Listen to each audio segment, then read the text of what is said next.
Yo, what's going on, you guys? It's your boy Ben Mahari here, represent Mahari Nation Sports Podcast. Much love to the entire LDBC and the entire sports community in this case. But I tell you, the hits just keep on coming for 2020, and we've lost a lot of good people. But here in the state of Minnesota, where I live in, we lost a legend in the sports media world. Today, the Star Tribune announced that the legendary columnist Sid Hartman died today at the age of 100. And for people that live in the Midwest, you know the name of Sid Hartman. We know of his reputation and his legendary work as a columnist for the Star Tribune.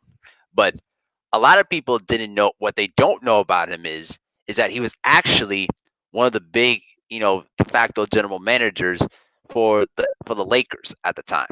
And he was basically the de facto general manager and would write frequent columns about the Lakers when they were in Minneapolis during the 50s until they moved, obviously, to Los Angeles. Um, there's so much things about him that people don't know about. And in all sincerity, I had an honor and privilege of meeting him, when I was in college back in 2016, when my journalism class was touring the Star Tribune out in Minneapolis. And, you know, thankfully, Sid Hartman just came back from one of his, operations on his hip. And, I had the privilege of shaking his hand and just, having a 10-minute conversation with him. I mean, he was just, it was such an eye-opening experience to hear from a guy that's done pretty much everything in the sports media world. The only regret I have is that I didn't had a chance to take a photo with him. I didn't have a cell phone at the time, and that's one of my big regrets is not having a picture with a legend. And the guy is pretty much known everywhere. From Major League Baseball to the NBA, the National Football League to the NHL, you name it. The guy was everywhere.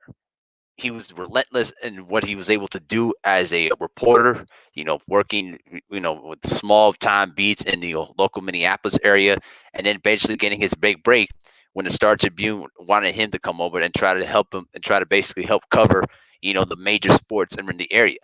And so some of the things that you learn, and I will basically highlight this in a column that was basically written by Patrick Reese from the Star Tribune that was written earlier today. Um, when he started working in newspapers back in 1928, he was only 9 years old. And he would basically start selling newspapers where he would buy 100 copies of the Minneapolis Star, the Journal, and the Morning Tribune or the Evening Tribune for only about $1.10, and they would sell those newspapers for only 2 cents a piece. The basic task for him at the time was selling newspapers. And that concept of selling newspapers never changed, and his outlet basically accomplished a lot. When he was basically hired by the editor, by the Minneapolis Times back in 1944. The Times was basically the latter version of the Evening Tribune at the time, and when the Times was folded back in 1948, he was eventually hired by the Morning Tribune by editor Charlie Johnson, who was basically the executive sports director of the Morning Tribune and Afternoon Star. And then from there is when he started writing his daily column of the news and the notes, and basically that's where the birth of a legend started. Um, he also worked for WCCO Radio back in 1955, and many of his fixtures were pretty much was there as there was the new Minneapolis morning newspaper with daily call-ins, coaches interviews, pregame shows, and a long-running Sunday morning show that produced basically large ratings, especially during that period of time when basically radio was one of the bigger avenues until the inception of television was invented at the time. Um, Basically, he was pretty much a guy that really loved sports and really was going to do whatever it took to pretty much interview everybody in the sports world, not just in Minneapolis, not just in the state of Minnesota, but around the country. But the big break came in, um, basically when he was hired to look for someone working at the time desk in 1944. Um, he basically the Times editor knew what his high reputation was and wanted him to be around, and so his big break came basically during the 50s. And then pretty much at that time, his reputation rose. And he covered so many sporting events that were pretty much a staple here in Minnesota. From the Vikings' great years with Bud Grant, from the '70s, the '80s, and the '90s, when the Timberwolves, became an expansion franchise in 1989. During the Twin years. During the '80s when the Twins were actually a really good team and when they won titles in both '87 and '91. You know what I'm saying? And the Garnett years. I mean, every sporting event in the state of Minnesota, he owned it, right? And but his biggest feat was particularly much more famous than anything else. Was basically when he covered the Minnesota Golden Gophers teams. Um, he basically has sold. Basically, Hartman was selling newspapers outside of Memorial Stadium, and then basically sneaked in to watch Bernie Bierman's dynastic football team starting during the '30s through 1941. But Hartman was said that the hype and excitement was much more greater after World War II. After World War II, when the Gophers made the Rose Bowl after in 1941. Um, he basically developed a very close relationship with those post Gopher War years, particularly with Bud Grant, who was the great legendary coach for the Minnesota Vikings. And this would, turn out to be very well in terms of that long relationship with Bud Grant when he basically became the coach of the Minnesota Vikings in 1967. And the rest was history. And Bud Grant and him became close friends to that, even after when Bud Grant decided to retire in 1983. Um, the Gophers went on with Misty only chance to make it to the Rose Bowl in 1949 when they had a losing season in 1950, and basically Bierman was pretty much fired. Then when he made it to the mainstream years, all right, he was John Cole Sr., who was the owner of the Star and Tribune, wanted more than anything to bring a Major League Baseball team to Minneapolis. Charlie Johnson was both the executive, sports editor of the Star and Tribune, and the mainstream spokesman for the task force of bringing a ball club. And Hartman was Johnson's right hand man and attending league meetings and taking a part of behind the scenes of manipulating to get the team as it was custom then. Minneapolis and St. Paul had a top time working together. So Minneapolis Forces built a Metropolitan Stadium in Bloomington. Then the St. Paul Forces built Midway Stadium, and they fought it out to basically, who was going to bring in the MLB team first. And Minneapolis thought they had two opportunities to get a ball club to come to Minneapolis. First, it was the New York Giants, then the Cleveland Indians before they convinced Vincent Calvin Grimm to bring the Washington Senators after the 1960 season to Minnesota, which they became the Minnesota Twins, and the rest was history. Just amazing, isn't it?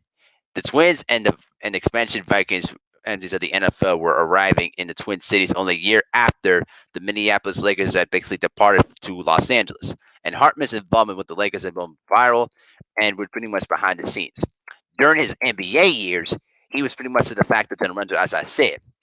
In '47, Hartman took a $15,000 check from Morris Shefflin to Detroit, met with Morris Winston, the owner of the Detroit Gems, at the airport and gave him the check.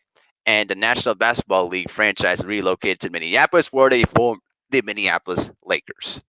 And Hartman was pretty much a huge staple, an influence for that team. He was pretty much the guy that was pretty much making the moves and pretty much was covering the team, but also, keeping in mind the fact that he was one of the guys that helped make the moves possible. And when the Lakers won the title in 1948, the NBA then decided to merge with the Basketball Association of America, which created the NBA. And the Lakers won 5 NBA championships over the next 6 years. And Sid Hartman was a huge influence for that. Then he left his operations back in 1957, and he made contacts to the NBA. However, you know, and later on he would make the personnel decisions for an expansion team that came to Chicago in 1961, the Packers and the Zervins, and then moved the Baltimore team. I should say, moved the Bulls to Baltimore. So he was everywhere in the sports world, working, in the management scenes, doing this journalism stuff. I mean, he was pretty much a guy that did everything. Anything you could ask for, you name it. And, you know, he was the kind of guy that was very loyal to a lot of the people that he met around in the journalism industry, even some people that that were a bit of controversial. He had close friends like Bud Grant, Jerry Burns, Max Winter, and Jim Fickle.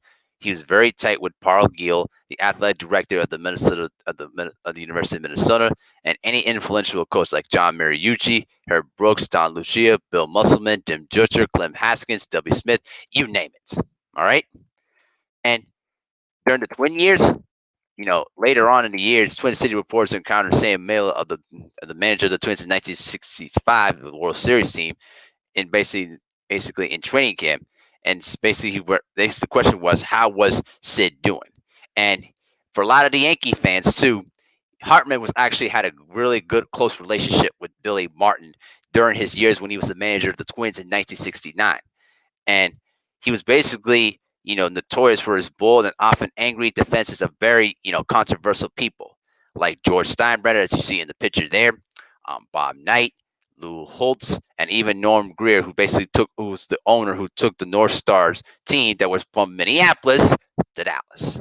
You know, anyone that he pretty much criticized, he came immediately to their defense, and his loyalty always stood by wherever he went to, and that's why he was pretty much beloved by many and respected by many of his enemies. But the one thing I remembered when I was meeting him was that the guy never was afraid to speak his mind and never was afraid to say what he feels about anything that's what's going on, even some of the things that people tend to really disagree with. You know what I'm saying?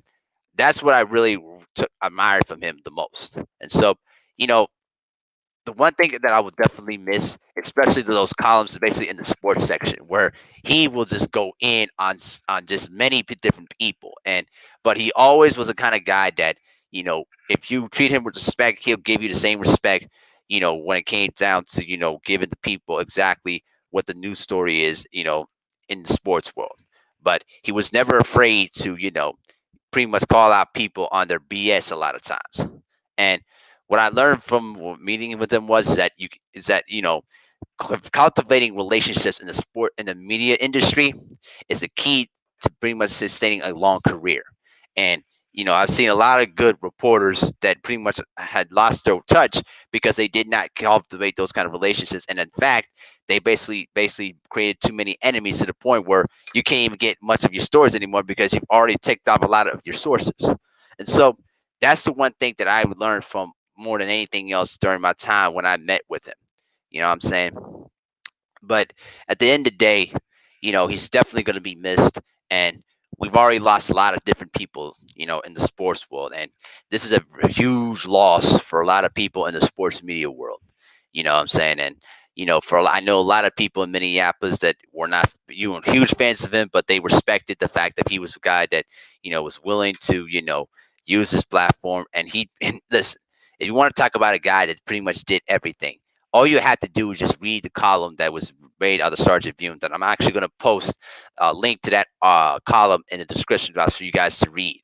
But everything that he did it to help the growth of basically not just the sports world here in Minnesota, but also to help the next generation of good journalists out there to cover you know Minnesota sports. Without him, there's no Twins baseball. There's no Vikings football. There's no Timberwolves basketball. There's no Wilds hockey. Without his influence, there's no sports teams in Minnesota, and that's an absolute fact.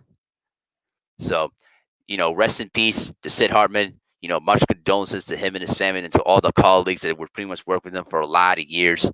And, you know, rest in peace, Sid Hartman.